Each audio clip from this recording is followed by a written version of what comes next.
So Jaideep, does digital have a role within wealth management today? Oh, absolutely. Digital has an immense role to play in the business of wealth management. Wealth management at the end of the day is a people's business. It is a quality of that advisor which makes all the difference in the quality of the advice that you give to the person. Underlying it, it's all the same products.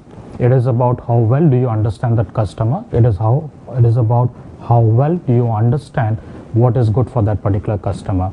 Now, digital can help you do a lot in that, because digital can help you understand the risk profile of that customer. Digital can help you understand the goals of that customer. Digital can distribute that information to that advisor in real time, and using that information, the advisor can make use of that knowledge to be able to deliver a higher quality advice to those customers. Now, a typical advisor good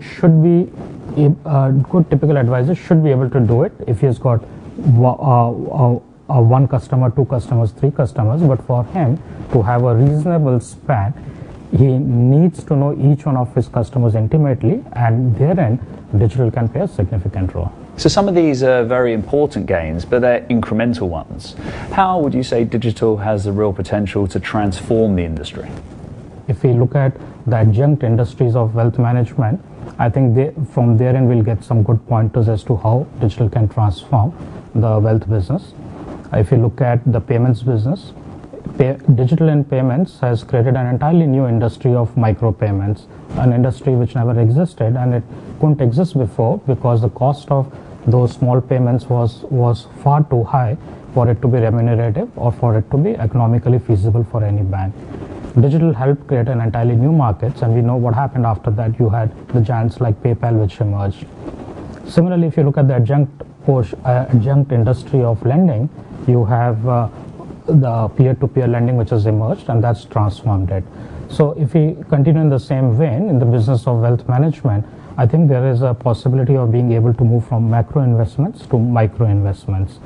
And what micro investments, and if we can make the transition from macro to micro, essentially we'll move the industry from wealth management to returns management.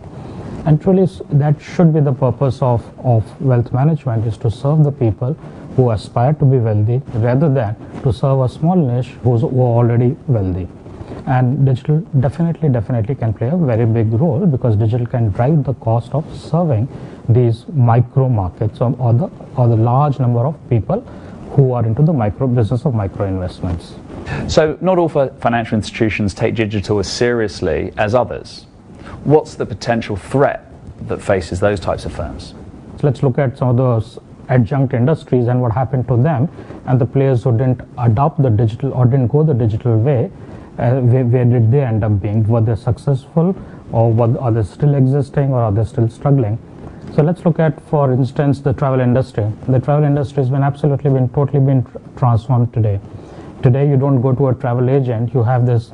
You go to your mobile. You book your hotel over there. You book your tickets, the flights on that. Now that industry has got completely transformed. All of the travel agents who used to exist and who had their own shops, they are almost all gone today. Similarly, if you look at the shopping has changed significantly. The retailer is increasingly getting disintermediated, and there's a direct relationship between the wholesalers such as Amazon and people and the individual customers.